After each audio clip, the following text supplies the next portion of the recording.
எல்லாரும் என்னோடு கூட எரேமியாவின் புஸ்தகம் 9ஆம் அதிகாரம் 23, 24 ஆகிய வசனங்களை சேர்ந்து படிப்போம்.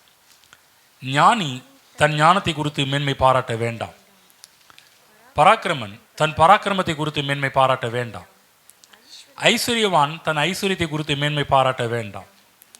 மேன்மை பாராட்டுகிறவன் பூமியிலே கிருபையையும் நியாயத்தையும் நீதியையும் செய்கிற கர்த்தர் நான் என்று என்னை அறிந்து உணர்ந்திருக்கிறதை குறித்தே மேன்மை பாராட்ட கடவன் என்று கர்த்தர் சொல்லுகிறார். இவைகளின் மேல் பிரியமாயிருக்கிறேன் என்று கர்த்தர் சொல்லுகிறார். இதில் நம்ம பார்க்க போகின்ற ஒரு காரியம் பார்த்தீங்கன்னா, நீதியையும் செய்கிற கர்த்தர் நான். நீதியை செய்கிற கர்த்தர், நீதி உள்ளவர், நீதியாக இருக்கின்ற தேவன். இதை குறித்து நாம் மேன்மை பாராட்ட வேண்டும் என்பதை பற்றி தான் பார்க்க போகின்றோம். இதில் கர்த்தர் இவைகளின் மேல் பிரியமாக இருக்கிறேன் என்றும் கர்த்தர் சொல்கிறார். நம்ம அறிந்து கொள்ள வேண்டிய பல சத்தியத்தில் ஒரு சத்தியம் என்னவென்று சொன்னால், பூமியிலே கிருபையையும் பூமியிலே நியாயத்தையும் பூமியிலே நீதியையும் செய்கிற கர்த்தர் நான் என்று என்னை அறிந்து உணர்ந்திருக்கிறதை குறித்தே மேன்மை பாராட்ட கடவன் என்று கர்த்தர் சொல்லுகிறார். இவைகளின் மேல் பிரியமாய் இருக்கிறேன் என்று கர்த்தர் சொல்லுகிறார். ஆமென். நம்ம அறிந்து கொள்ள வேண்டிய ஒரு சத்தியம் என்னவென்று சொன்னால், இந்த பூமியிலேயே கர்த்தர் நீதியை செய்கின்ற தேவன் என்று பார்க்கின்றோம். 1 கொரிந்தியர் 1ஆம் அதிகாரம் 29ஆம் வசனத்திலிருந்து படித்து காமிக்கிறேன். மாம்சமான எவனும் தேவனுக்கு முன்பாக பெருமை பாராட்டாதபடிக்கு அப்படி செய்தார். அந்தபடி நீங்கள் அவராலே கிறிஸ்து இயேசுக்குட்பட்டிருக்கிறீர்கள்.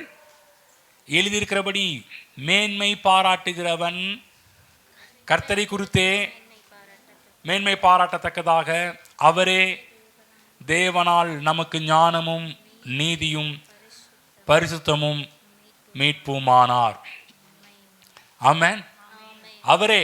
யார் அந்த அவர்? இயேசு. தேவனால் நமக்கு எப்படிப்பட்டவராம்?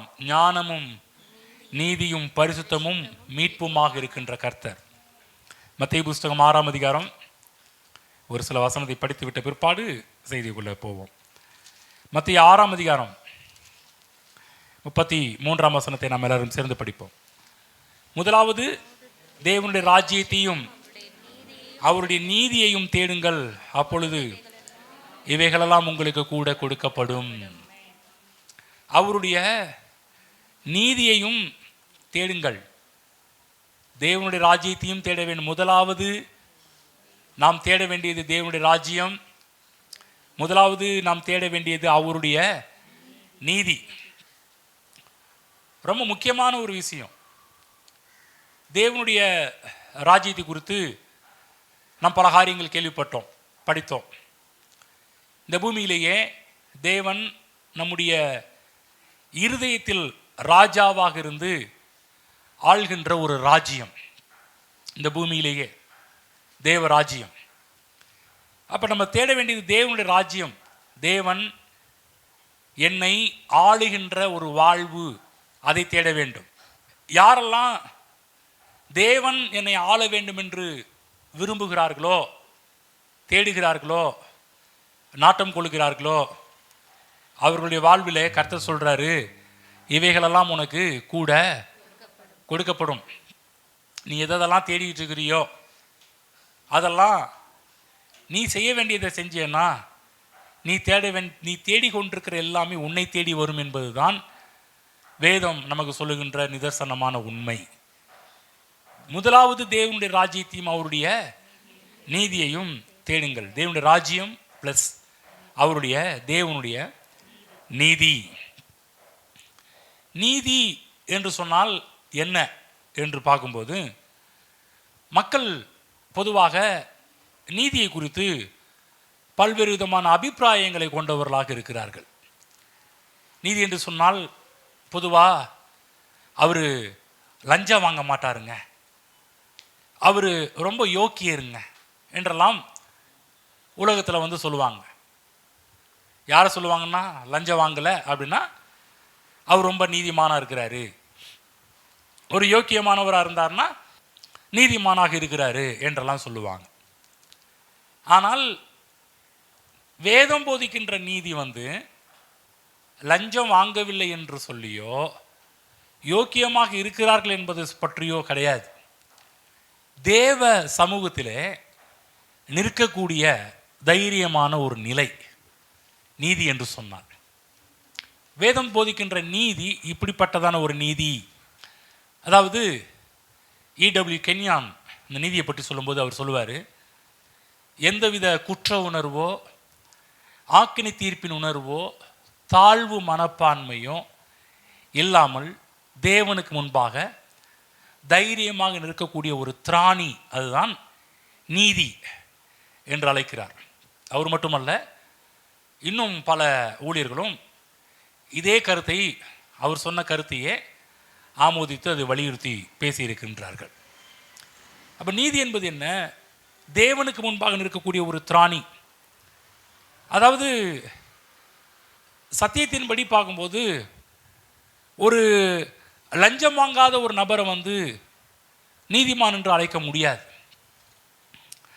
சத்தியத்தின்படி பார்க்கும்போது ஒரு யோக்கியமாக நடக்கிற ஒருத்தரை வந்து அவர் வந்து நீதிமான் என்று சொல்ல முடியாது. அவங்க தேவனுக்கு முன்பாக நிற்கக்கூடிய ஒரு திராணி பெற்றவர்கள் என்று சொல்ல முடியாது.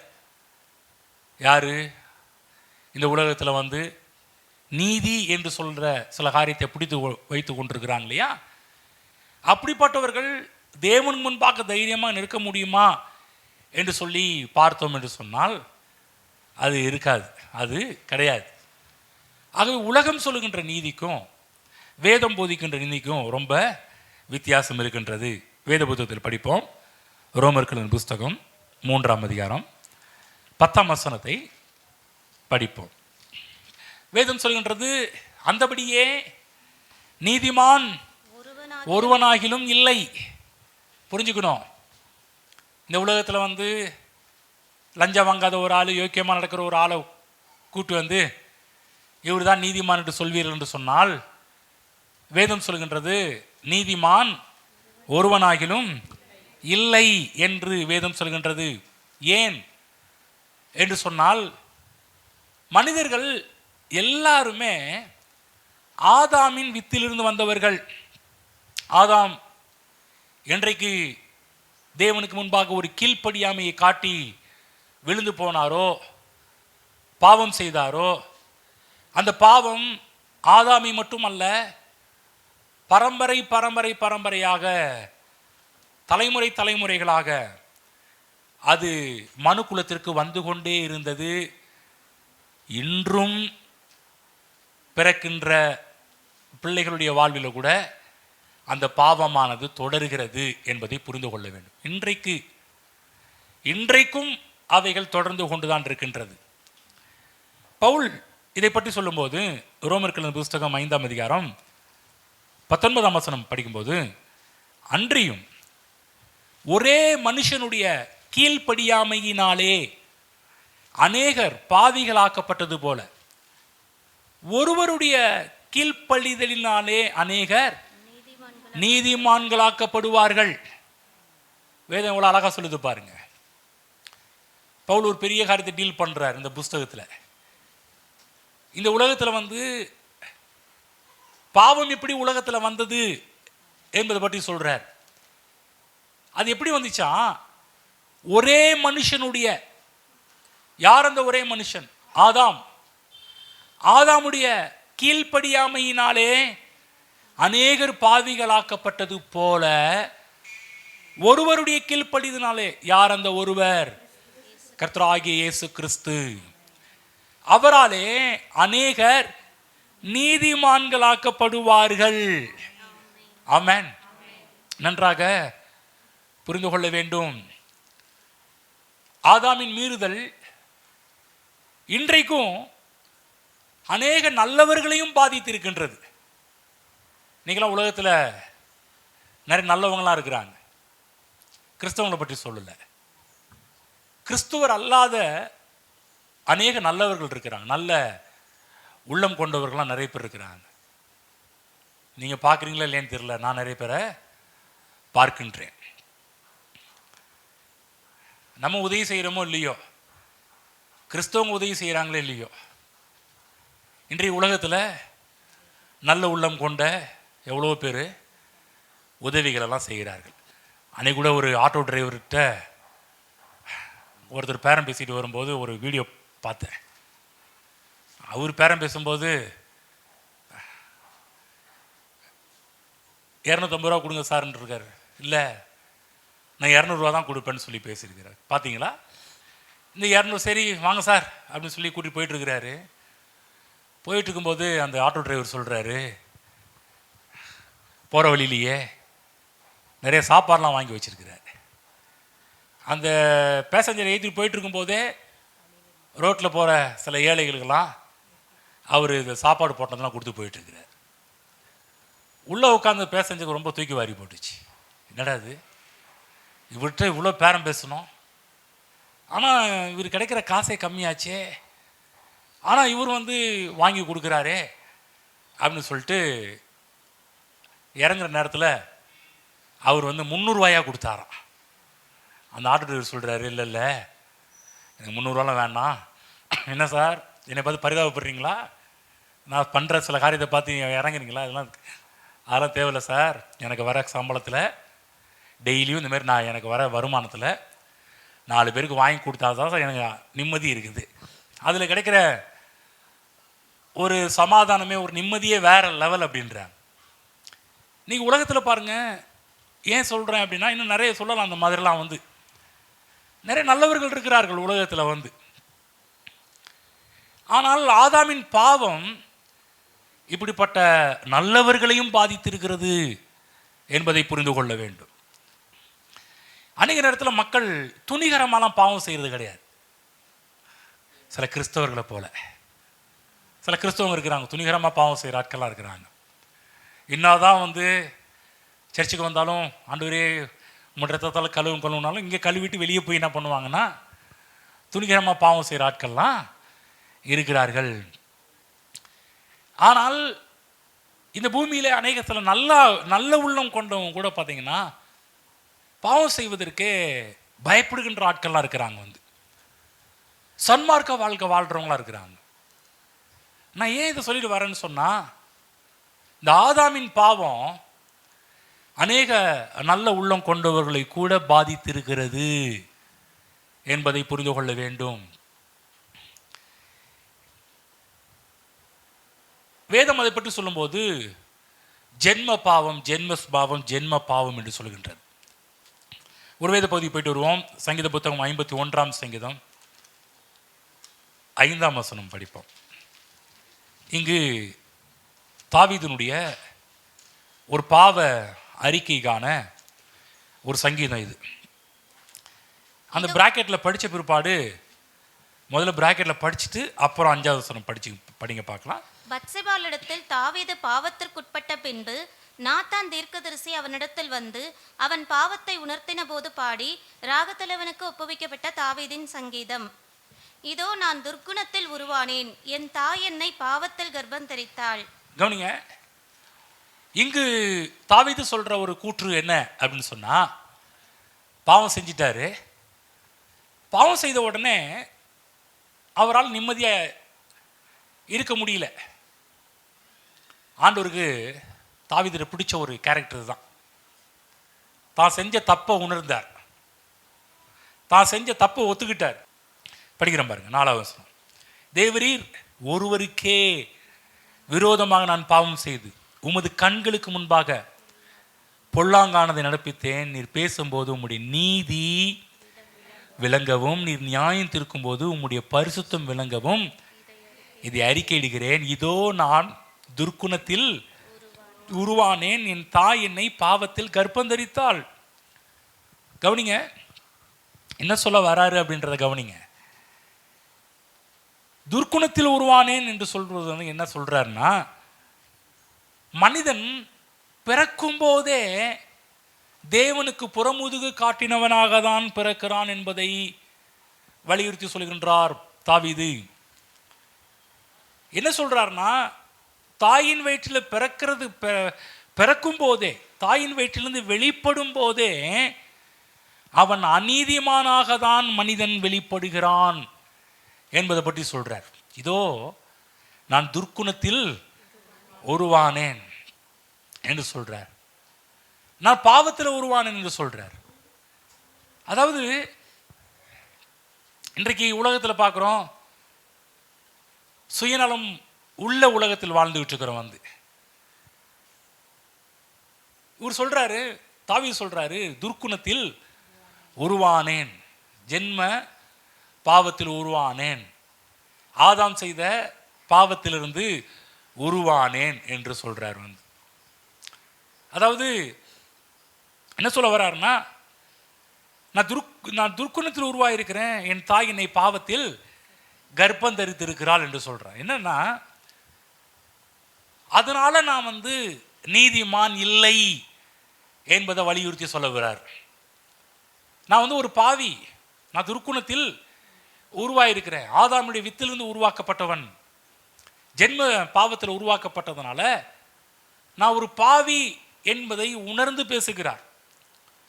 ஒரு காரியத்தை வலியுறுத்த விரும்புகிறேன். என்னன்னா, அநேக நேரத்தில் நம்ம இன்னைக்கு நிறைய பாரம்பரிய கிறிஸ்தவ சபைகள்லாம் பார்த்தீங்கன்னா, ஞானஸ்தானம் எடுத்திருக்கலாம்.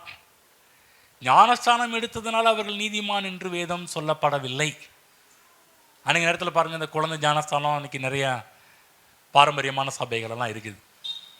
அவங்க என்ன நினைக்கிறாங்கன்னா, குழந்தை ஞானஸ்தானம் எடுத்துட்டா என் பிள்ளை நீதிமானாக மாறிடுச்சு.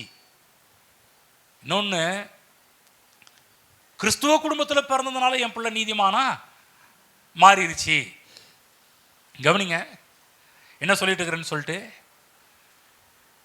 கிறிஸ்துவ குடும்பத்தில் பிறந்ததுனாலையோ அல்லது குழந்தை ஞானஸ்தானம் எடுத்ததுனாலேயோ அல்லது திடப்படுத்துதல் எடுத்ததுனாலேயோ அல்லது நற்கருணை வாங்கினதுனாலேயோ அல்லது சர்ச்சில் முன்னாடி நின்று மைக்கு பிடிச்சி பாடுறதுனாலேயோ அல்லது கொயரில் நின்று பாடுறதுனாலேயோ அவர்கள் நீதிமானாக மாறுவது இல்லை. கிறிஸ்துவ பேர் வைக்கிறதுனால நீதிமானாகவும் மாறுவது இல்லை. நிறைய பேர் நினைக்கிறோம், இப்படிலாம் பண்ணால் நம்ம நீதிமானா மாறிடுவோம், நீதிமானா ஆயிடுவோம் நம்ம நினச்சிட்டு இருக்கிறோம். கிடையாது. நல்லா மனசில் பதிய வச்சுக்கணும். திரும்ப சொல்கிறேன், நம்ம கிறிஸ்துவ பேர் ஞானஸ்தானம் எடுத்துட்டு அது இது பண்ணுறதுனால நம்ம நீதிமானா மாறிட்டோம் என்று கிடையவே கிடையாது. தாவீது சொல்றாரு, இதோ நான் துர்க்குணத்தில் உருவானேன், என் தாய் என்னை பாவத்தில் கர்ப்பம் தரித்தாள். அதாவது இது என்ன சொல்ல ஆரம்பிச்சிட்டாங்கன்னா, அது கணவன் மனைவியும் அந்த அந்த கலப்பை கூட என்ன பண்ணிட்டாங்கன்னா பாவம்னு சொல்லிட்டாங்க. நான் இயேசு கிறிஸ்துவை ஏற்றுக்கொண்ட புதுசில், ரட்சிக்கப்பட்ட புதுசில் பார்த்தீங்கன்னா நிறைய பேருக்கு குழந்தையே இல்லை. ஏன் குழந்தை இல்லை? நானும் ஜெபம் பண்ணுவோம், ஆண்டவரே இந்த பிரதருக்கு இந்த சகோதரிக்கு நல்ல குழந்தையெல்லாம் தாங்க, சின்ன வயசில் ஜெபம் பண்ணுவோம். ஆனால் அவங்க என்ன பண்ணாங்க, இந்த வசனத்தை மையமாக வச்சுட்டு இது ஒரு பாவம், அதனால் அந்த பாவத்துக்கு நாங்கள் உடன்பட மாட்டோம், அதனால எங்களுக்கு நாங்கள் குழந்தை பெற்றெடுக்குது, அதனால தான் குழந்தை இல்லை.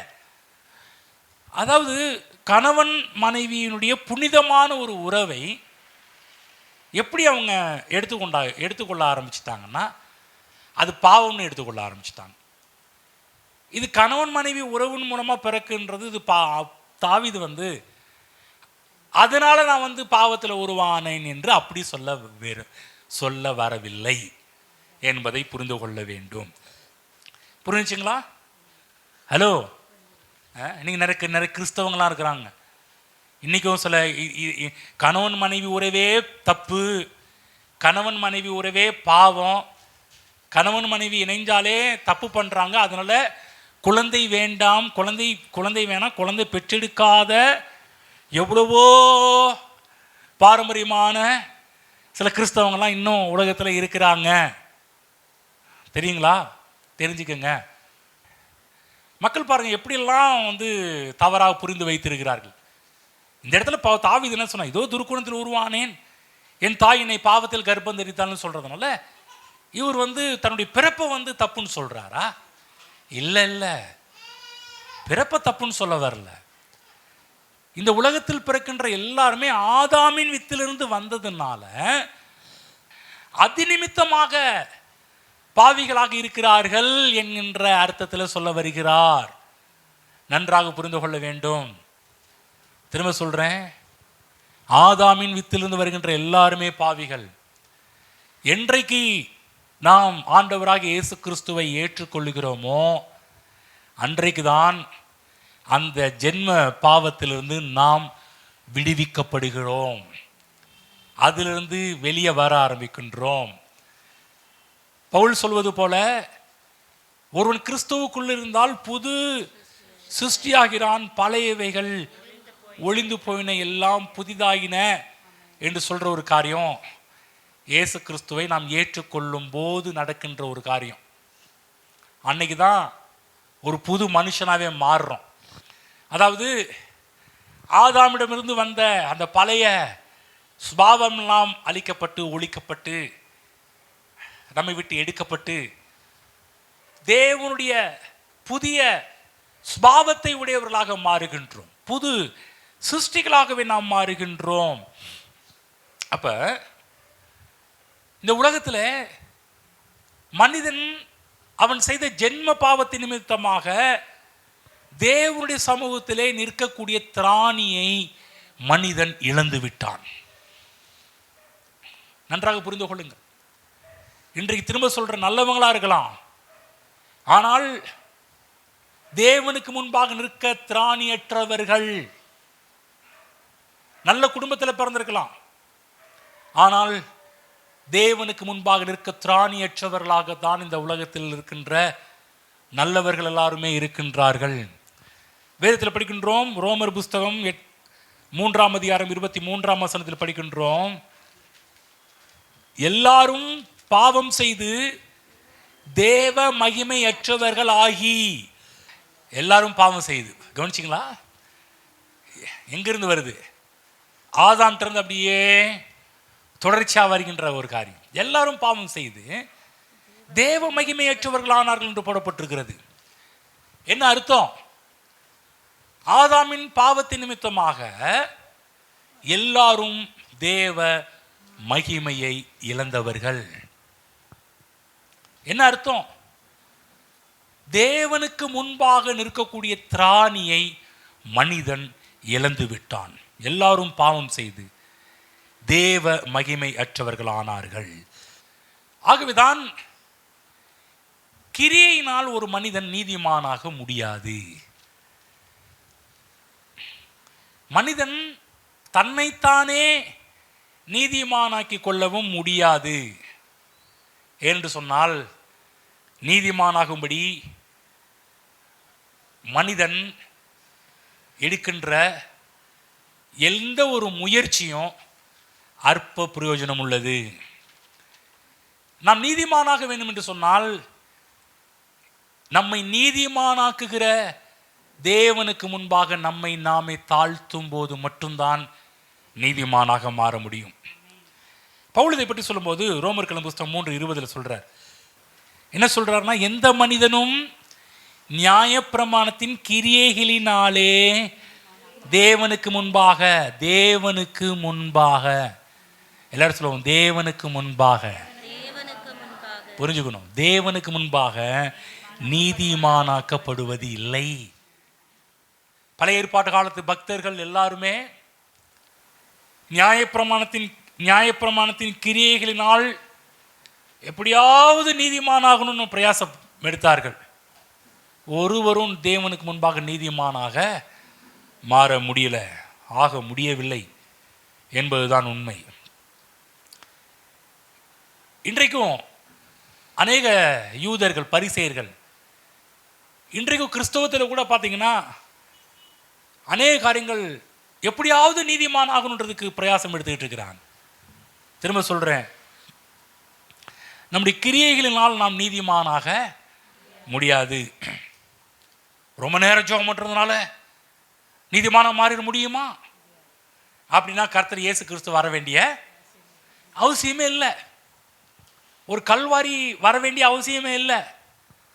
ரத்தம் சிந்தப்பட வேண்டிய அவசியமே ஏற்பட்டிருக்காது. ஆண்டவர் என்ன பண்ணியிருக்கணும்? நீண்ட ஜபந்தான் ஒரு மனிதன் நீதிமான் ஆக்குதுன்னா என்ன பண்ணியிருக்கணும்? இன்னைக்கு எல்லா இடத்துலையுமே ஜப கோபுரங்கள் தான் கட்டப்பட்டிருக்கும். ஜபகோபுரம் கட்டி காலையிலேருந்து நைட்டு இரவு வரையிலும் அந்த ஜபம் இந்த ஜபம், இன்றைக்கெல்லாம் ஜபத்தில் பல வகைகள் இருக்கிற மாதிரி தான் கொண்டு போக முடியும். நல்லா புரிஞ்சுக்கங்க, நீண்ட ஜபங்கள் இருப்பதனால் ஒரு மனிதன் நீதிமானாக முடியாது. பாவ அறிக்கை பண்ணினாலும் ஒரு மனிதன் நீதிமானாக முடியாது. அன்றைக்கி நினைக்கிறாங்க பாவ அறிக்கை பண்ணினா நீதிமானாக முடியும், நான் பாவத்தெல்லாம் அறிக்கையிட்டேன். திரும்ப சொல்கிறேன், நன்றாக புரிந்து கொள்ளுங்கள். பாவ அறிக்கை பண்ணினாதான் நீதிமானாக முடிய வேண்டும் என்றால் இயேசு கிறிஸ்து வர வேண்டிய அவசியம் வந்திருக்காது. ஏனென்று சொன்னால் நான் என்ன பண்ணுவேன்? இன்னைக்கு ஃபாதர்ஸ் மாரி ஒரு கூண்டில் உட்காந்துக்கிட்டு உன் பாவத்தெல்லாம் சொல்லு, அறிக்கை செய்ய போ, 2 பாறை 2 திரி 3 பிடிச்சிக்கன்னு சொல்லிட்டு போயிடலாம். தேவன் அந்த சிஸ்டத்தெல்லாம் உருவாக்கல. நாம் நீதிமானாக்குவதற்கு இயேசு கிறிஸ்துனுடைய கல்வாரி பாடுகள் இல்லாமல் நாம் நீதிமானாக முடியவே முடியாது. ஒரு வசனத்துக்கு போயிட்டு வருவோம். ரோமர் 4:25 என்ன சொல்றாருன்னா, நம்முடைய பாவங்களுக்காக ஒப்பு கொடுக்கப்பட்டும். ஏன்னா பாவம் பரிகரிக்கப்படணும், பாவம் அகற்றப்படணும், பாவம் நம்மை விட்டு எடுக்கப்பட வேண்டும். அதற்காக தான் நம்முடைய பாவங்களுக்காக ஒப்பு கொடுக்கப்பட்டோம். பவுல் சொல்றாரு, நாம் நீதிமான்களாக்கப்படுவதற்காக எழுப்பப்பட்டும் இருக்கிறார். ஆமென். உயிர்த்தெழுதலை பற்றி பேசுறார். உயிர்த்தெழுதல் நடந்த அற்புதமான காரியத்தை பற்றி பேசுறார். உயிர்த்தெழுதல், இயேசு கிறிஸ்து உயிர்த்தெழும் பொழுது நடந்த ஒரு விஷயம் என்னவென்று சொன்னால், நாம் நீதிமான்களாக்கப்படுவதற்காகத்தான் உயிர்த்தெழுதலே நடந்தது என்று சொல்கிறார். ஆமென். எவ்வளவு பெரிய விஷயத்தை சொல்றாரு பாருங்க. ஆகவேதான் திருச்சபையானது எப்போதுமே நம்மையே நோக்கி பார்க்க கூடாது. நம்ம என்ன பண்றோம், நம்ம எவ்வளவு நேரம் ஜெபம் பண்றோம், எவ்வளவு உபவாசம் போடுறோம், சபையில் எத்தனை கூட்டங்கள் வைக்கிறோம், இதுல ஃபோக்கஸ் பண்ணக்கூடாது. சபையானது முழுக்க முழுக்க முழுக்க கல்வாரி பக்கம் திரும்ப வேண்டும், சிலுவையின் பக்கம் திரும்பணும். பாருங்க, இப்போ ஆரம்பிக்கிறோம், இந்த 40 நாள் போகாது, இது ரொம்ப நாள் போகும். ஒவ்வொரு வாரமும் அப்படிதான் சிலுவை தான் காமிக்கிறோம், இயேசு உயர்த்துகிறோம். இயேசு இல்லாமல் நாம் இல்லை, சிலுவை இல்லாமல் நாம் இல்லை. இயேசு கிறிஸ்து உயிர்த்தெழவில்லை என்று சொன்னால் இன்றைக்கு நீங்களும் நானும் தேவனுக்கு முன்பாக தைரியமாக நிற்க திராணியற்றவர்களாகவே போயிருப்போம், மகிமை அற்றவர்களாகவே வாழ்ந்திருப்போம். ஆனால் தேவ கிருபை, தேவ தயவு இன்றைக்கு என்னையும் உங்களையும் தேவன் அவருக்கு முன்பாக நிற்க வச்சிருக்கிறார். எப்படி நடந்தது? கல்வாரி சிலுவையினால் நடந்தது. அவருடைய மரணம், அடக்கம், உயிர்த்தெழுதலினால் நடந்த அற்புதமான ஒரு காரியம். நம்மை தேவன் நீதிமானாக மாற்றி இருக்கின்றார். ஆமென். அநேக நேரத்தில் அநேக மதங்கள் கூட மனிதன் பார்த்தீங்கன்னா நீதிமானாவதற்காக பல காரியத்தை செய்ய சொல்றாங்க. இன்றைக்கு மதங்கள் மனிதன் நீதிமானாவதற்கு பல காரியத்தை செய்ய சொல்றாங்க. என்ன சொல்றாங்க? புண்ணியம் பண்ணு, தான தர்மம் பண்ணு, இதெல்லாம் பண்ணா நீ என்ன, உனக்கு நீ நீதிமானாக முடியும், நீ முக்தி அடையலாம், நீ தேவனை கண்டடையலாம், தேவன்கிட்ட செல்லலாம். இன்றைக்கும் மதங்கள் மனிதர்களுக்கு அவர்கள் கடவுளை சென்றடைய, கடவுள்கிட்ட வருவதற்கு பல சடங்குகளை கற்றுக் கொடுக்கிறார்கள். நான் சொல்றேன், என்னத்தான் மதங்கள் மனிதர்களுக்கு பல சடங்குகளையும் சம்பிரதாயங்களையும் கற்றுக் கொடுத்தாலும் மனிதன் தன்னை நீதிமானாக்கி கொள்ள முடியாது. அதுதான் சொன்னேன், நம்முடைய கிரியைகளினால் நம் நீதிமானாக முடியாது. இங்கே இருக்கிற ஒவ்வொருவரும் புரிந்து கொள்ளணும். எப்போதுமே ஃபோக்கஸ் நம்ம மேலே இருக்கக்கூடாது. நம்முடைய கவனம் முழுவதுமே கிறிஸ்துவின் மீது தான் இருக்க வேண்டும். கிறிஸ்து மாத்திரமே, சிலுவை மட்டுமே, கல்வாரி மட்டுமே என்றுதான் நாம் வாழ வேண்டும். மனிதனுடைய எல்லா முயற்சிகளும் தேவனுடைய பார்வையில் எப்படிப்பட்டதாக இருக்கிறது தெரியுங்களா? படிப்போம். ஏசாயா 64:6. நாங்கள் அனைவரும் தீட்டானவர்கள் போல இருக்கிறோம், எங்களுடைய நீதிகள் எல்லாம் அழுக்கான கந்தை போல இருக்கிறது.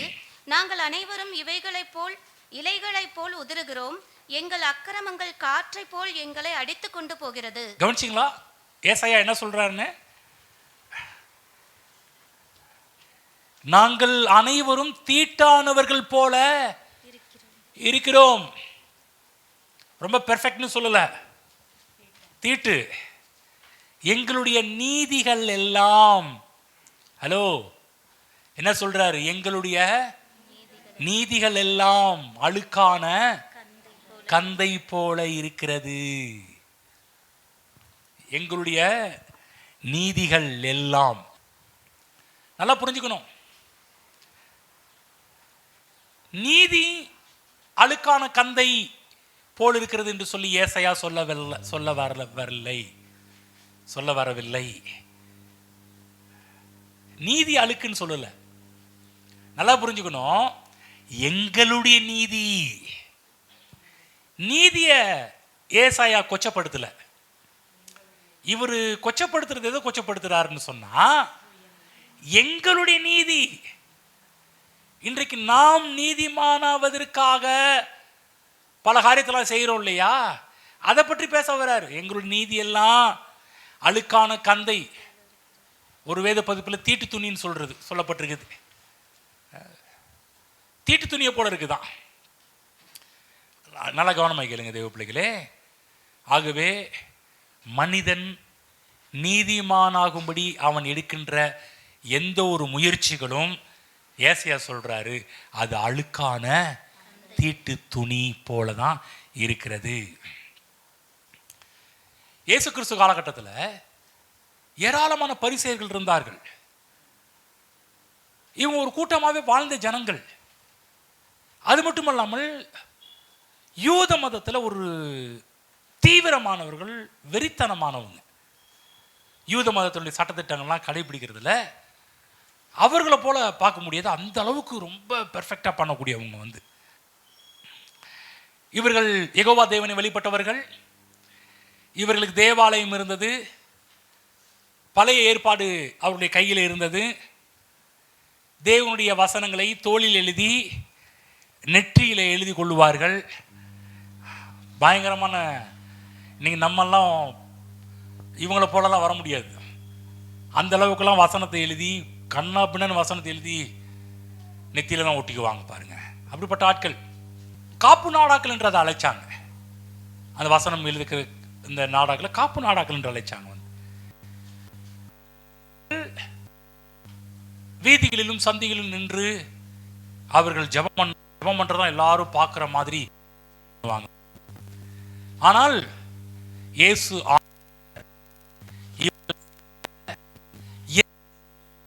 கிரியைகளையும் கொள்ளவில்லை. அதுதான் உண்மை. ஆண்டவர் இயேசு கடவுள், இறைவன், மனிதனாக இந்த உலகத்தில் உலா வந்தவர். அவங்க என்ன பண்ணிருக்கணும்? பரவாயில்லப்பா, நீங்களாவது சில சொல்லுவாங்க, என் பேரை காப்பாத்துறது இருக்கிறீங்களே, நீங்களாவது ஒழுங்கா சர்ச்சுக்கு வரீங்களே, நீங்களாவது ஒழுங்கா ஜெபம் பண்றீங்களே, நீங்களாவது ஒழுங்கா பைபிள் படிக்கிறீர்களே, நீங்களாவது பண்டிகையெல்லாம் ஆசரிக்கிறீர்களே என்று சொல்லி தேவனாகிய இயேசு அந்த பரிசேயர்களை பார்த்து மெச்சிக்கொள்ளவில்லை. படிப்போம். மத்தேயு 23:28 படிங்க பார்க்கலாம். நீங்கள் நீங்களும் மனுஷருக்கு நீதிமான்கள் என்று புறம்பே காணப்படுகிறீர்கள், உள்ளத்திலோ மாயத்தினாலும் அக்கிரமத்தினாலும் நிறைந்திருக்கிறீர்கள். என்ன சொல்றாரு பாத்தீங்களா? இயேசு வச்சுக்கிட்டாரா? இவங்க கரெக்டா அந்த டைம்ல ஜெபம் பண்றவங்க, கரெக்டா தசமபாகம் கொடுக்குறவங்க, அவங்க கொடுக்கறதெல்லாம் பார்த்தீங்கன்னா படிக்கிறேன் பாருங்களேன். 23 மாயக்காரராகிய வேதபாரகரே பரிசேயரே உங்களுக்கு ஐயோ, நீங்கள் ஒருத்தலாமிலும் வெந்தயத்திலும் சீரகத்திலும். எங்க யாராவது தசமம் கொடுக்குறீங்க? இங்க இருக்கிற யாராவது அரிசி மட்டும் தான் கொண்டு வரீங்க இல்லைங்களா? நம்ம ஆட்கள் பரிசேயர்கள் என்ன பண்ணாங்க? சீரகம், ஒருத்தலாம், வெந்தயம், தசமபாகம் செலுத்தி நியாயப்பிரமாணத்தில் கற்பித்திருக்கிற விசேஷித்தவைகளாகிய நீதியையும் இரக்கத்தையும் விசுவாசத்தையும் விட்டு விட்டீர்கள். இவைகளையும் செய்யணும், அவைகளையும் விடாதிருக்க வேண்டும். புரிஞ்சுச்சா என்ன சொல்றேன்னு? மனுஷருடைய பார்வையிலே நீதிமான்கள் என்று எண்ணப்படுவது தேவனுடைய பார்வையில் நீதிமான்களாக காணப்படுவது என்பது வேறு. நன்றாக புரிந்து கொள்ளுங்கள். திரும்ப சொல்றேன், மனுஷருடைய பார்வையில் நீதிமான்களாக காணப்படுவது என்பதும் தேவனுடைய பார்வையில் நீதிமான்களாக காணப்படுவதும் என்பதும் வேறு. மனுஷருக்கு முன்பாக நீதிமான்களாக காணப்படுவது என்பது சுயநீதியை குறிக்கின்றது. தேவனுக்கு முன்பாக நீதிமான்களாக எண்ணப்படுவது தேவ நீதியை குறிக்கின்றது. என்றைக்கெல்லாம் நம்ம மனுஷருக்கு முன்பாக ஏதாவது செய்யணும் முயற்சி எடுக்கிறோமோ நன்றாக புரிந்து கொள்ளுங்கள், அவைகள் எல்லாமே சுயநீதிகள். உங்களை பார்த்து சொல்லுகின்றேன், எந்த ஒரு மனிதனும் பார்க்க வேண்டும் என்று சொல்லி எதையும் செய்யாதீர்கள். பக்கத்துல சொல்லுங்க, பக்கத்துல மெச்சுக்கொள்ளணும்னு எதையும் செய்யாதீங்க.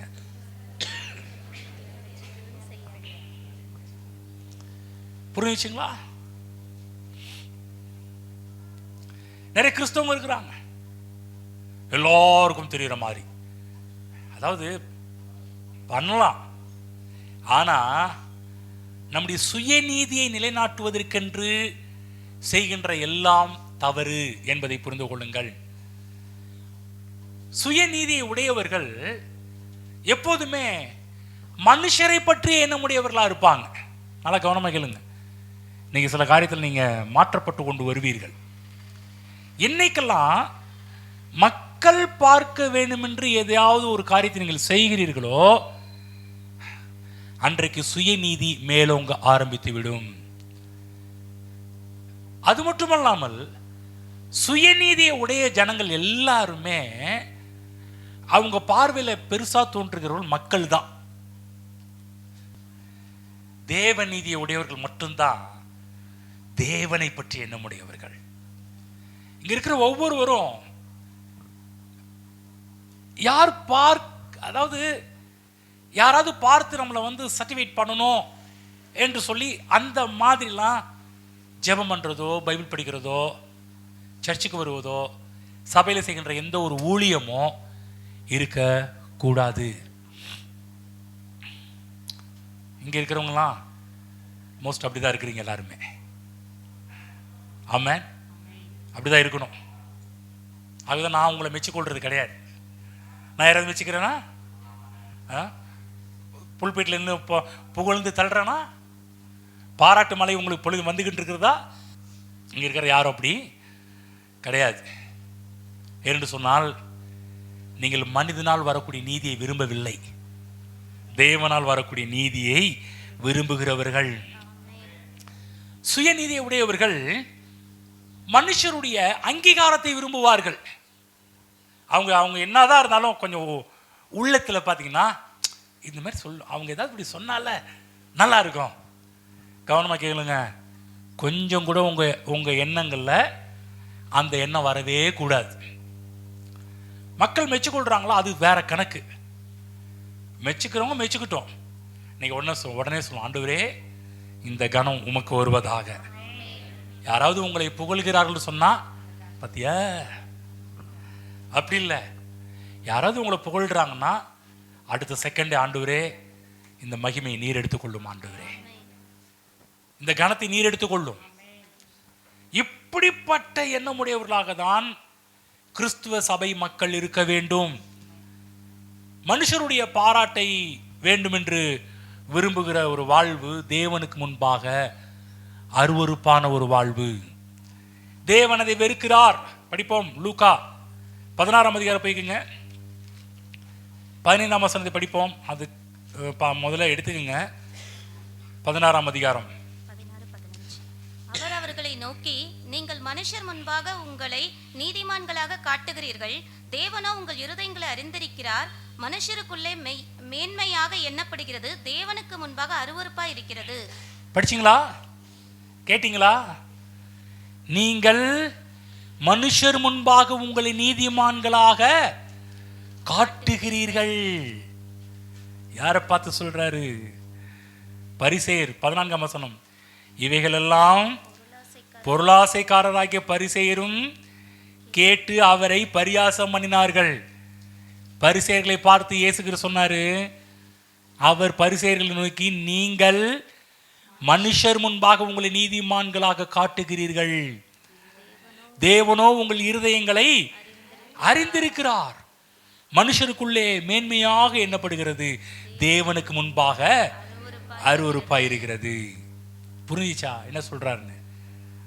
அதாவது மனிதர்கள் உங்களுடைய வாழ்க்கையில் இருக்கிற புறம்பே இருக்கின்ற காரியத்தை தான் பார்க்குறாங்க.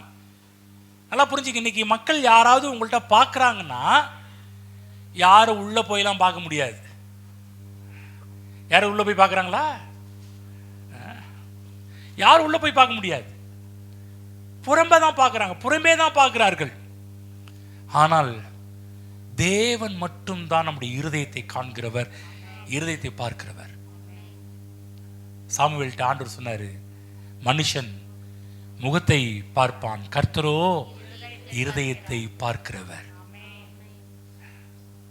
தேவன் உங்கள் உள்ளத்தை பார்க்கிறவர். ஆகவேதான் தேவன் ஆவியாக இருக்கிறார். ஆவியாக இருக்கின்ற தேவன் நம்முடைய உள்ளே இருக்கின்ற ஆவியை தேவன் பார்க்கின்றார். இன்றைக்கு வெளியே நாம் நீதிமானாக காண்பிக்க வேண்டும் என்று விரும்புகிறவர்கள் அவர்கள் பரிசேயர்கள். அவர்கள் மாயம் பண்ண வேண்டிய கட்டாயத்துக்கு தள்ளப்பட்டவர்கள். ஆனால் இயேசு கிறிஸ்து அவர்களை பார்த்து சொல்றாரு, மாயக்காரராகிய பரிசேயர். கவனிச்சிங்களா? யார் யாரெல்லாம் சுயநீதி, மக்கள் பாராட்டப்பட வேண்டும் என்று விரும்பு செய்கிற காரியம் எல்லாமே இயேசு கிறிஸ்து சொல்றாரு, அவர்களுக்கு பேரு மாயக்காரர்கள். இந்த மாயக்காரர்களை கர்த்தர் ஆசீர்வதிக்கவில்லை. படிப்போம் 23, மத்தேயு 23:25. மாயக்காரராகிய வேதபாரகரே பரிசேயரே உங்களுக்கு ஐயோ. போதும். உங்களுக்கு ஐயோன்னா அவ்வளவுதான். என்ன பண்ணிருக்கணும் ஆண்டவர் இயேசு? நான் கூட தசமபாகம் யாருமே கொடுக்கலன்னு பார்த்தா பரவாயில்ல, நீங்களாவது ஒழுங்கா தசமபாகம் கொடுக்குறீங்கப்பா. பாரு அந்த சதுசேயம் பாரு, அந்த வேத பாரகம் பாரு, இவன் பாரு அவன் பாரு, ஒரு தலைமுறை கொடுத்தானா, வெந்தயத்தை கொடுத்தானா, சீரகத்தை கொடுத்தானா, நீங்க கொடுத்தீங்க பரவாயில்ல அப்படின்லாம் சொல்லல. இயேசுக்கு சொல்றாரு, மாயக்காரராகிய பரிசேயரே உங்களுக்கு ஐயோ. சுயநீதிமான்கள் மனிதருடைய பாராட்டை பெறலாம், ஆனால் தேவனுக்கு முன்பாக அவர்களால் தைரியமாக நிற்க முடியாது. நன்றாக புரிந்து கொள்ளுங்கள். நம்ம எதை பேசிட்டு வரோம்? தேவனுக்கு முன்பாக தைரியமாக நிற்கக்கூடிய திராணியை பற்றி பேசிக்கிட்டு வருகின்றோம். இன்றைக்கு அவங்க இருதயம் அவங்களை குற்றப்படுத்தும், அவங்க இருதயம் அவங்களை கண்டிக்கும், அவங்க இருதயம் அவங்கள பாதிக்கும். ஒன்று சொன்னோம், நீ ஒழுங்கா, நீ முதல்ல சரியா. என்னதான் அவங்க வேஷம் போட்டாலும் அவர்களுடைய இருதயம் அவர்களை கடிந்து கொள்ளும், அவர்களுடைய இருதயம் அவர்களை குற்றப்படுத்தும். ஆகவேதான் இந்த பரிசேயர்கள் எப்போதுமே மற்றவர்களோடு கம்பேர் பண்ணி தங்களை ஒப்பிட்டு அப்படிப்பட்ட ஒரு வாழ்க்கையை வாழ்ந்தவங்க. அது மட்டுமல்ல, இந்த பரிசேயர்கள் மற்றவங்களை காட்டிலும் நான் ரொம்ப பெர்ஃபெக்ட் இதை நிரூபிப்பதில் தான் முழு முயற்சியாக இருந்தவங்க. இன்னைக்கு சில கிறிஸ்தவர்களை போல இங்கே இருக்கிறவங்கள கிடையாது, சில கிறிஸ்தவங்களா இருக்கிறாங்க. அவர்களை போல இவர்கள். ஆண்டவர் இயேசு ஒரு அழகான ஒரு ஓமையை சொன்னார். 2 பேர் ஜெபம் பண்ண தேவாலயத்துக்கு போனாங்க. எடுத்து படிப்போம். 18 லூக்கா 18ஆம் அதிகாரம் 10. 2 மனுஷர் ஜெபம் பண்ணும்படி தேவாலயத்துக்கு போனார்கள். ஒருவன் பரிசேயன், மற்றவன் ஆயக்காரன். பரிசேயன் நின்று, தேவனே நான் படிங்க. பரிசேயன் நின்று, தேவனே நான் பரிகாரர், அநியாயக்காரர், விபச்சாரக்காரர் ஆகிய மற்ற மனுஷரை போலவும் இந்த ஆயக்காரனை போலவும் இராததினால் உம்மை ஸ்தோத்தரிக்கிறேன், சம்பாத்தியத்திலெல்லாம் தசமபாகம் செலுத்தி வருகிறேன் என்று தனக்குள்ளே ஜெபம் பண்ணினான். ஆயக்காரன் தூரத்திலே நின்று தன் கண்களையும் வானத்துக்கு ஏறெடுக்க துணியாமல் தன் மார்பிலை அடித்துக் கொண்டு, தேவனே பாவியாகிய என் மேல் கிருபையாயிரும் என்றான். கவனிங்க, 2 பேருடைய ஜெபத்தை பார்க்கிறோம். பரிசேயனுடைய ஜெபம் நான் சொல்ல, இந்த பரிசேயன் எப்போதுமே கம்பேர் பண்ணி தான் வாழ்வான். எப்போதுமே அப்படிதான். அவன் ப்ரேயரில் கூட பாருங்க, என்ன எப்படிப்பட்ட ஒரு சூதகமான ஒரு பேச்சை பேசுகிறான் பாருங்க. நான் பரிகாரர், அநியாயக்காரர், விபச்சாரக்காரர் இது சொன்னால் பரவாயில்ல, இதோட நிப்பாட்டிருக்கலாம். அடுத்து ஒன்று சொல்கிறான் பாருங்க, நான் ஒன்றும் அந்த விசுவாசியை போல இல்லை, நான் ரொம்ப பெர்ஃபெக்ட்டு, நான் ஒழுங்கா ஜெபம் பண்ணுறேன், ஒழுங்கா சர்ச்சுக்கு வரேன், ஒழுங்கா தசமபாகம் போட்டுடுறேன், ஒழுங்கா ஊழியம் பண்ணிடுறேன், ஒழுங்கா எல்லாம் பண்ணிடுறேன், ஒழுங்கா அது பண்ணிடுறேன், நான் ஒன்று இவங்கள போலவா இருக்கிறேன். இன்னைக்கு எப்படி சில கிறிஸ்தவ விசுவாசிங்க பேசுகிற மாதிரி இவன் பேசுகிறான். என்ன சொல்கிறான்? இந்த ஆயக்காரனை போலவும் இராததுனால் உமக்கு ரொம்ப ஸ்தோத்திரம் ஆண்டவரே. என்ன தெனாவிட்டு உனக்கு? யோசிச்சு பாருங்க. எங்க ஜெபாலயத்தில் பண்றாங்க பாருங்க, ஜெபம் பண்ணும்போது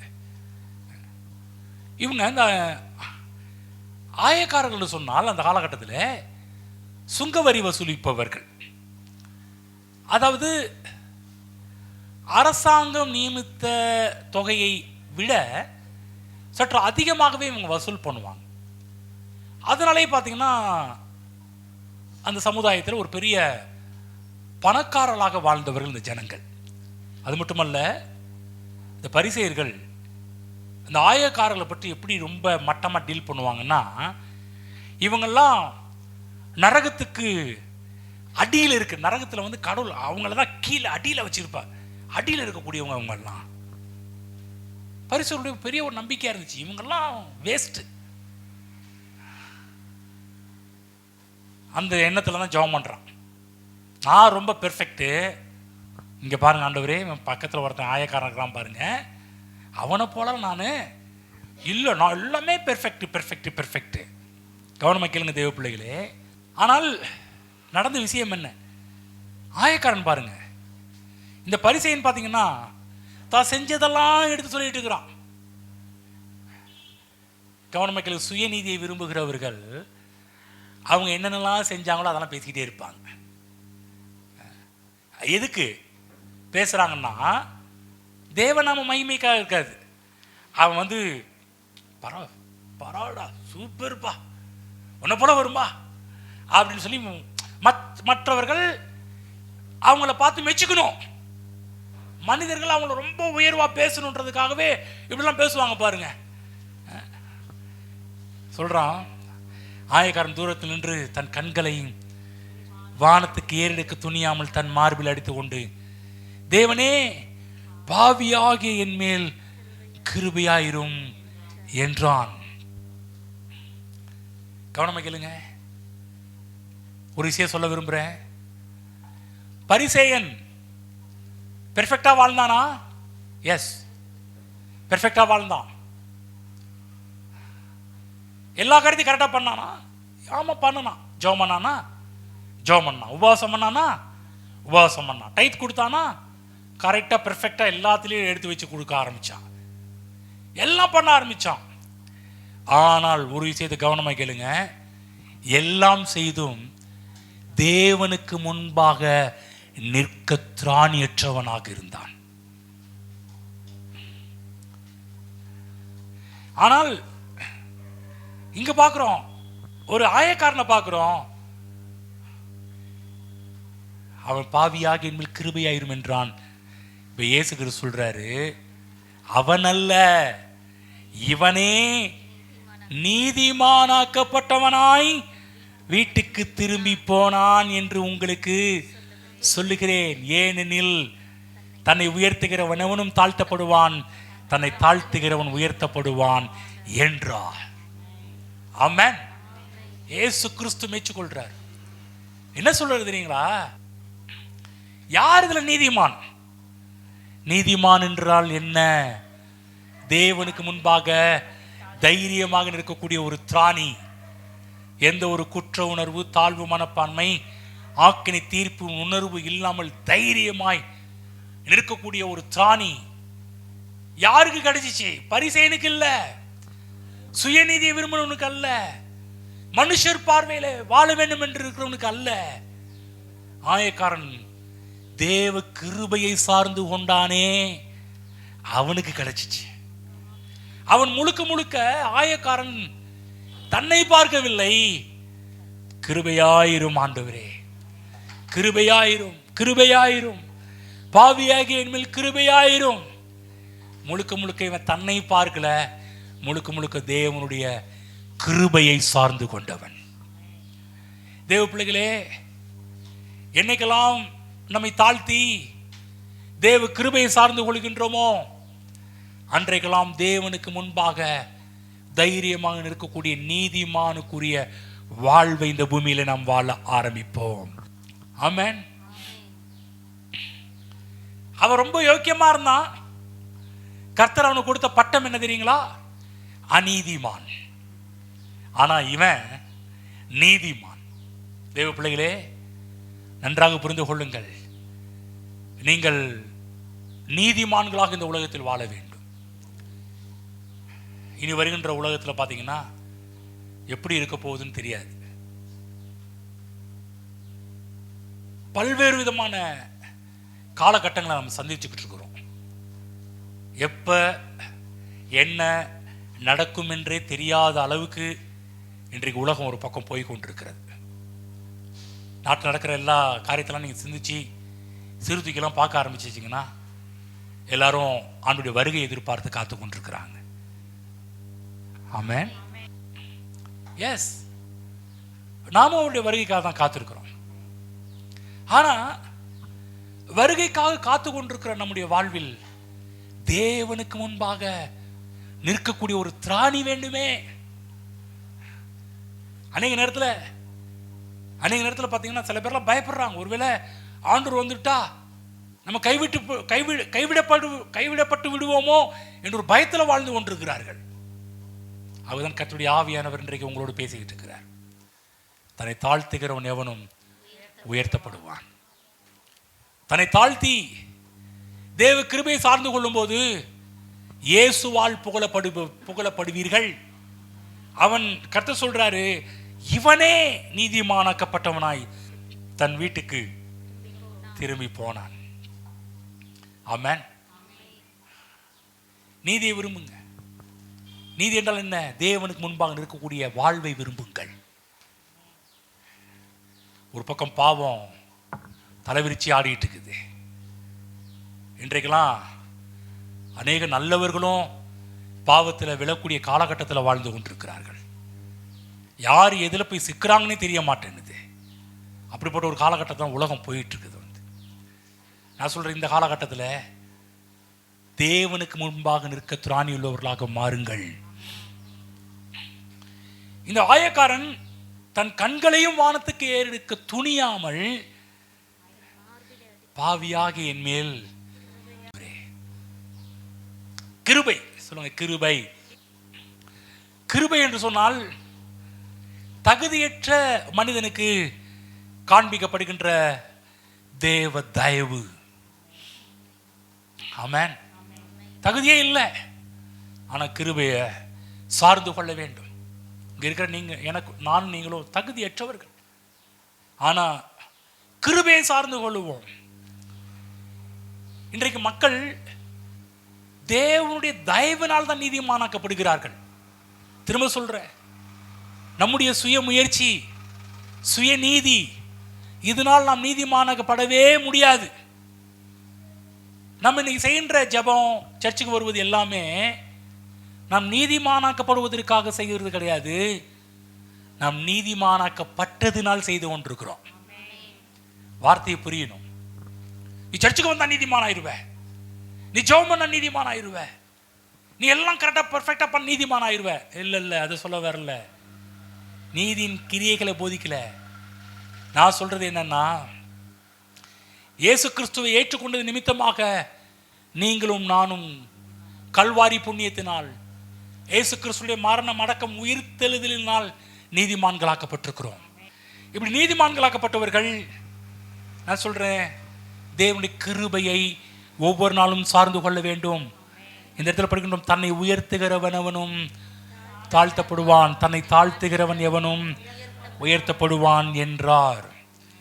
தேவ தயவுக்கு முன்பாக மனிதன் தன்னை தாழ்த்தும் போது தேவ நீதி மனிதனுக்கு இலவசமாய் கொடுக்கப்படுகின்றது. ஆமென்.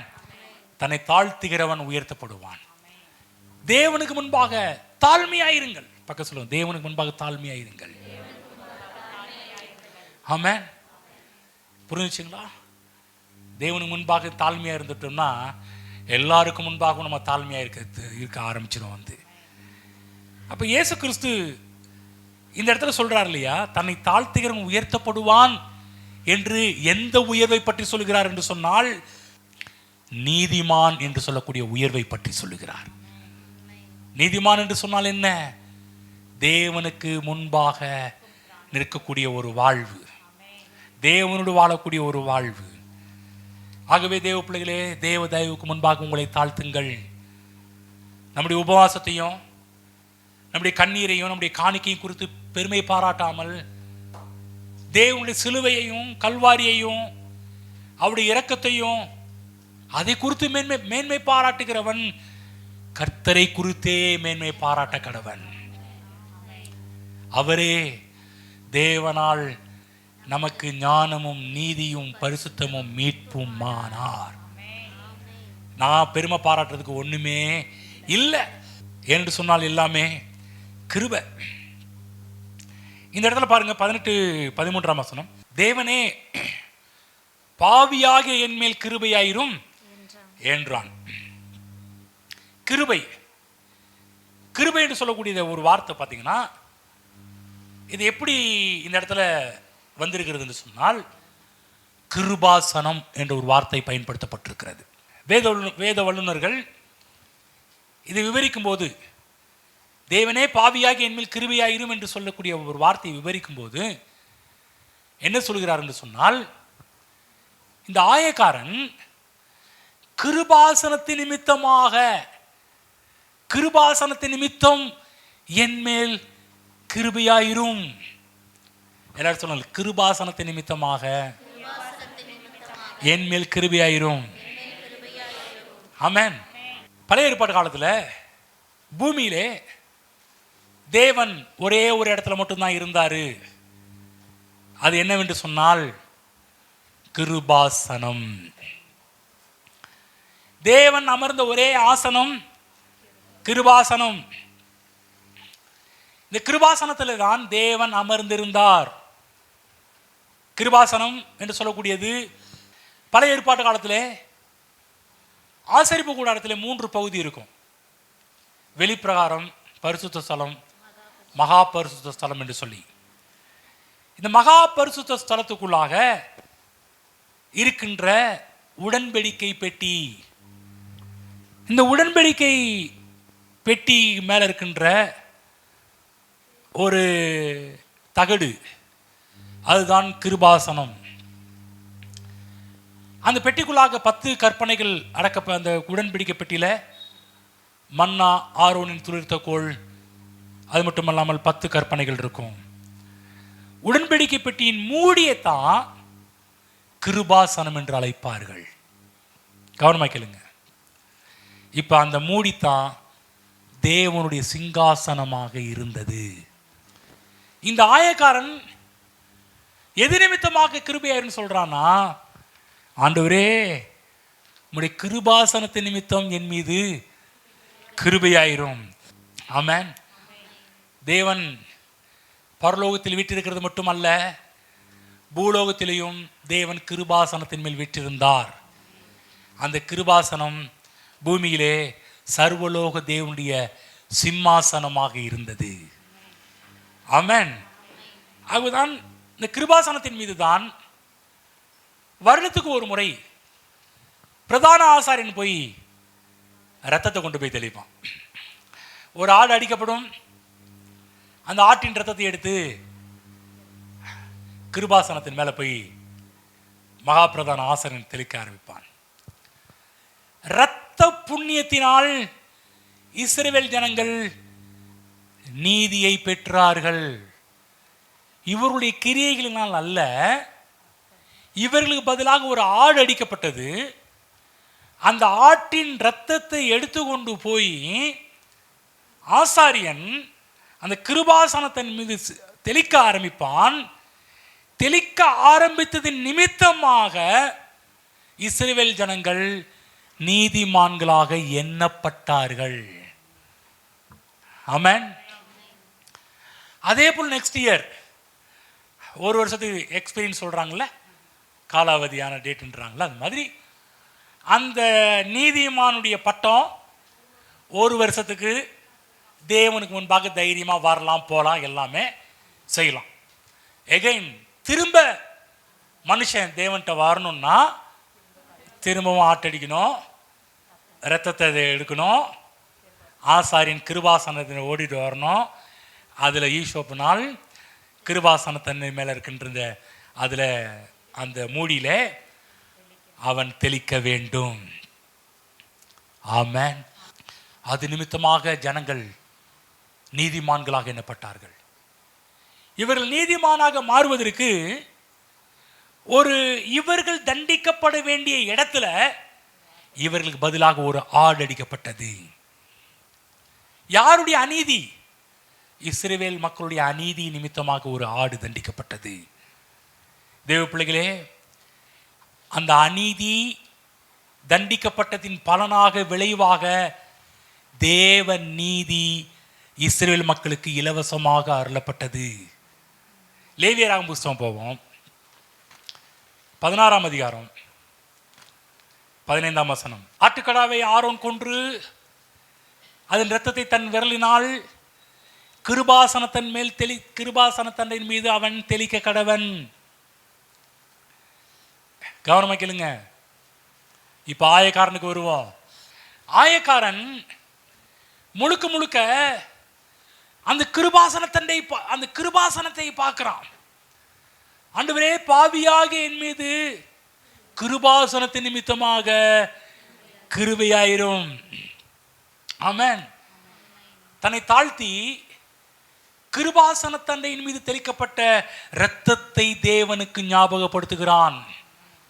ஆண்டவரே, அந்த இரத்தத்தின் நிமித்தமாக தானையா நீதிமானாக்குனீங்க, அது நிமித்தம் என் மீது கிருபையாகிரும்.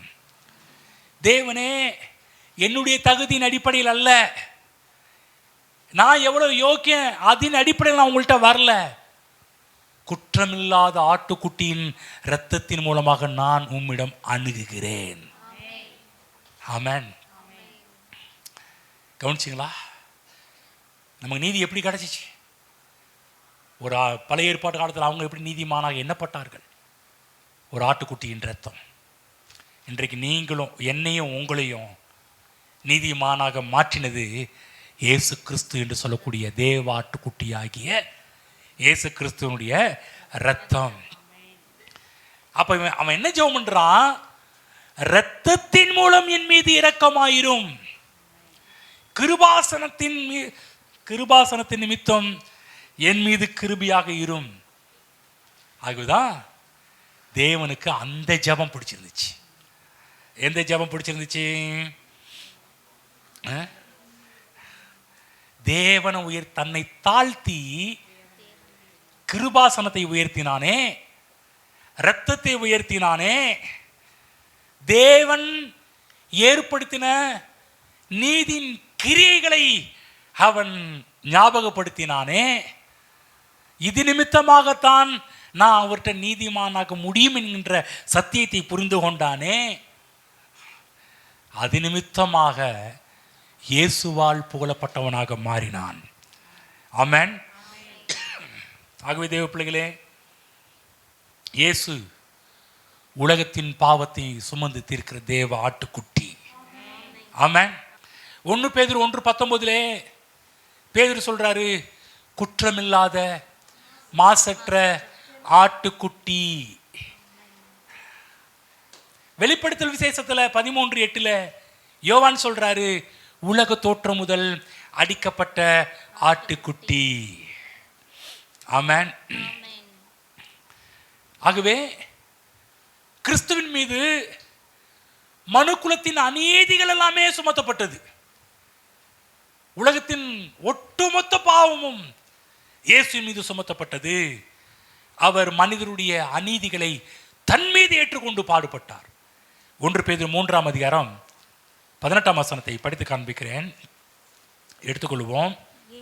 3:18 ஏனெனில் கிறிஸ்துவும் நம்மை தேவனிடத்தில் சேர்க்கும்படி அநீதியுள்ளவர்களுக்கு பதிலாக நீதியுள்ளவராய் பாவங்கள் நிமித்தம் ஒரு தரம் பாடுபட்டார்.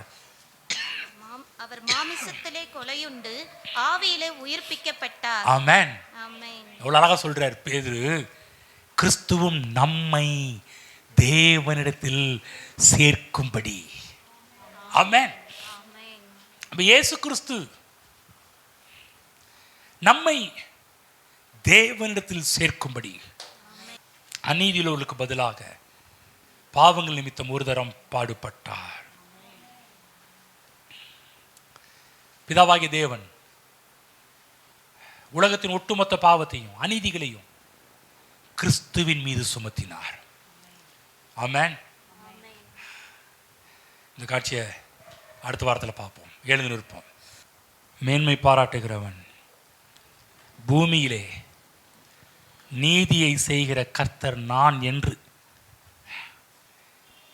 என்னை அறிந்து உணர்ந்திருக்கிறதை குறித்தே மேன்மை பாராட்ட கடவன். முதலாவது, தேவனுடைய ராஜ்யத்தையும் அவருடைய நீதியையும் தேடுங்கள். உங்களுக்கு எவ்வளோ காரியம் தேவைப்படுதோ, உங்களுக்கு என்னென்ன தேவைப்படுதோ அதெல்லாம் தேவன் சப்ளை பண்ணுவார். உங்களை நம்மை நோக்கி பார்க்காம, மனிதர்கள் நம்மளை மெச்சிக்கொள்ளும்படி எந்த ஒரு காரியத்தை செய்யாம, பரிசேயர்களை போல எந்த ஒரு காரியத்தை பண்ணாம, ஆயக்காரனை போல கிருபாசனத்தை எதிர்பாருங்கள். இன்றைக்கும் தேவனாகிய கர்த்தர் கிருபாசனத்தை நிமித்தம் நம்ம மீது கிருபியாக இருக்கிறார். நம்ம பண்ணின புண்ணியம் கிடையாது, நான் செஞ்ச புண்ணியம், நீங்க செஞ்ச புண்ணியம் கிடையாது. இன்றைக்குமே நம்மை நாம் நோக்கி பார்க்காமல் கிறிஸ்துவை நோக்கி பார்ப்போம். வாழ்வை எதற்காக அர்ப்பணிப்போம். உங்களை நோக்கி பார்த்தது போதும், இனிமேல் வேண்டாம். மக்கள் பார்க்கும்படி வாழ்ந்தது போதும், இனிமேல் வேண்டாம். தேவன் நம்மை உயர்த்தும்படிக்கு, தேவன் மெச்சிக்கொள்ளும்படிக்கு. எப்படி ஆயக்காரன் கிருபாசனத்தின் மீது கிருபையாயிரும் என்று சொல்லி தன்னை தாழ்த்தி தேவ கிருபைக்கு அர்ப்பணித்து வாழ்ந்தாரோ, அதே போல இங்கே இருக்கிற நீங்களும் நானும் ஒவ்வொரு நாளும் கிருபாசனத்தின் நிமித்தமாக, தேவனுடைய கிருபை நிமித்தமாக நம்மை அர்ப்பணித்து தாழ்த்தி வாழும்போது இந்த பூமியில் நீதிமான்களாக வாழ்வது நிச்சயம். தேவன் கொடுக்கின்ற உயர்வு நீதிமான் என்று சொல்லக்கூடிய உயர்வு சாதாரணமான ஒரு காரியம் கிடையாது. அதில் ஏராளமான அர்த்தங்கள் அடங்கி இருக்கிறது. ஆகி வரக்கூடிய நாட்கள் நம்ம பார்க்க போகின்றோம். தேவன் எப்படியெல்லாம் அந்த நீதிமான் ஆசீர்வதிக்கிறார் என்று சொல்லி. தேவன் நம்மை நீதிமானாக்கினால் மட்டுமே வேதத்தில் தேவன் நீதிமானுக்குரிய சொன்ன எல்லா நன்மைகளும் நமக்கு உரியதாக மாறும். இல்லாத பட்சத்தில் ஒன்றும் கிடைக்காது. ஆகவே தேவன் நீதிமானை குறித்து நிறைய வாக்குத்தத்தம் பண்ணியிருக்கிறார். இதெல்லாம் நம்முடைய வாழ்வில் வரணும்னா நம்ம நீதிமானா இருக்கணும். நம்ம புண்ணியத்தினால் கிடையாது, தேவ கிருபையினால், தேவ இரக்கத்தினால், கல்வாரி புண்ணியத்தினால். கரங்களை உயர்த்தி கர்த்தருடைய வார்த்தைக்கு நன்றி செலுத்துவோம். ஸ்தோத்திரம் பிதாவே, இன்றைக்கு எங்களோடு பேச நம்முடைய வார்த்தைகளுக்கு நன்றி செலுத்துகிறோம். எங்கள் கண்களை திறந்ததற்காக நன்றி செலுத்துகிறோம். மேன்மை பாராட்டுகிறவன் பூமியிலே நீதியை செய்கிற கர்த்தர் ஒருவர் உண்டு என்று அறிந்து மேன்மை பாராட்ட கடவன் என்று நாங்கள் படித்தோமே. நீரே எங்களுக்கு தேவனால் நீதியாக இருக்கிறீரே கர்த்தாவே. ஓ ஸ்தோத்திரம் ஸ்தோத்திரம் ஸ்தோத்திரம் அப்பா. நாங்கள் நீதிமானாக்கப்படுவதற்காகவே நீர் எழுப்பப்பட்டும் இருக்கிறீரே. இந்த உலகத்தில் வந்தீரே, மரித்தீரே, அடக்கம் பண்ணப்பட்டீரே, 3ஆம் நாள் உயிர் தெழுந்தீரே. உமக்கு நன்றி ஆண்டவரே. இந்த பூமியிலே இங்கே இருக்கிற ஒவ்வொரு பிள்ளைகளுக்காக ஜெபிக்கிறோம் கர்த்தாவே. நீதிமான்களாக இந்த பூமியில் வாழட்டும், உம்மோடு தொடர்பில் வாழட்டும், உம்முடைய ஐக்கியத்தில் வாழட்டும், உம்முடைய நட்பில் வாழட்டும் ஆண்டவரே, உம்முடைய கிருபையில் வாழட்டும் ஆண்டவரே. தன்னை தாழ்த்துகிறவன் உயர்த்தப்படுவான் என்று பார்த்தோமே. இங்கே இருக்கிற ஒவ்வொரு பிள்ளைகளும் தாழ்மை விரும்பட்டும், கிருபாசனத்தை நோக்கி பார்க்கட்டும். தாங்கள் என்ன செய்தோம், என்ன பண்ணணும் என்பது அல்ல, எங்களுக்காக நீர் என்ன செய்தீர் என்பதில் ஒவ்வொருவரும் தங்களுடைய வாழ்க்கையை அமைத்துக் கொள்ளட்டும் என்று ஆசீர்வதிக்கின்றேன். அற்புதம் மதுசில் நம்முடைய பிள்ளைகள் வாழ் நடக்கட்டும். கையின் பிரயாசங்கள், குடும்ப வாழ்வு, பொருளாதார வாழ்விலே ஒரு பெரிய ஒரு வளர்ச்சி நம்முடைய பிள்ளைகளுக்கு உண்டாகட்டும் என்று ஆசீர்வதிக்கின்றேன். நல்ல சுகமும் பேலனும் உண்டாகட்டும். இயேசு கிறிஸ்து நாமத்தில் பிதாவே, ஆமென்.